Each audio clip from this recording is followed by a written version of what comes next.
Do you feel like you have to be a DIYer to tackle an old house, or is this something that someone that is going to hire it out, or do you get your finances upside down if you don't have a knack for kind of hanging drywall and things like that yourself? I think you need to prioritize. So I think you need to know what your skill level is, and you need to know what your bank account looks like and parse it out. So I absolutely do not think you need to be a DIYer, and I would suggest not DIYing things that might burn your house down. So I say that jokingly, but one of the things that often it's not the old house that's the problem. It's the thing that the guy did in 1984 where he, connected something wrong in a new part that messed up the old bones of the house. So I do think DIY can be as detrimental as it can be great. And it can be very great if you find yourself handy and you like doing it and you want to learn the things.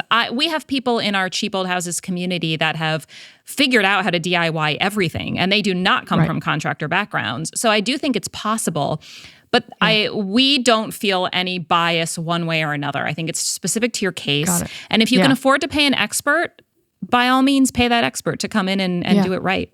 I think regardless, you're going to want to be involved, because you're going to want to do some paint. Might want to do some stripping. You might want to do something and find out where your place is in it. But so I think just not shying away, because there's going to be times where your purse strings are a little tight, and then you're going to want to spend more on something and get it moving fast because you're busy. My takeaway from this is be super honest with yourself about whether you can DIY. This is not a time to kind of stretch your truth, right? If you're in over your head, hire a pro.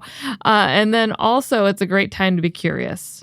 It's a great time to be curious about what they're doing. You should invest in time with that contractor you're hiring so that you can pick up some tidbits along the way.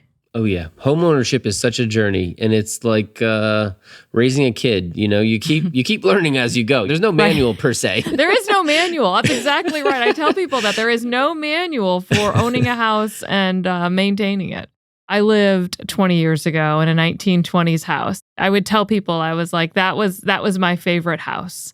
But we ended up moving, to the suburbs, to a newer house when I had my second child, because we didn't have enough space. I don't know that I'm alone in this, right? That the old houses, kind of their structure. So, people like bigger bathrooms. People like bigger closets. So what's your take on whether you invest in a larger bathroom or a larger closet in a house, or does that cross the line of staying true to the integrity of the house? I do think it is okay to retrofit houses for basic modern needs. There are things that some old houses just don't have, but I think you can do it sensitively. I don't think that adding a closet to a house necessarily means completely destroying the character of the house. When you add that closet, look at the millwork in the house, look at the height of the other doors, try to align it, try to match it up. If you're just removing a corner of a room, it's okay. Old houses, in many cases, have been added to over time. And those are sometimes the quirks of them that we love the most, right? Like the pink 1920s bathroom in the 1850s house. It's really fun now because it's vintage, even though it might not be original to the house. Right. I do think that you can do it sensitively. And I don't think the conversation should ever be, don't do anything, don't change anything in your old house, because that just creates a world in which people can't evolve. And I think people need to be educated and really think about how to retrofit these houses to modern living. For sure. Another thing that you didn't mention that are very different than how we used to live are kitchens.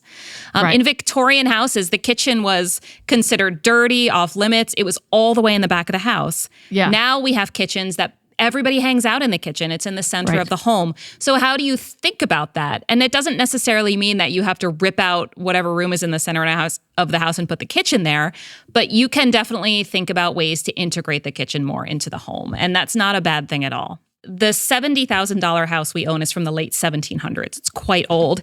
And even back then, when they needed more space, they would just add on to the house. They didn't have a mentality that you keep the house frozen.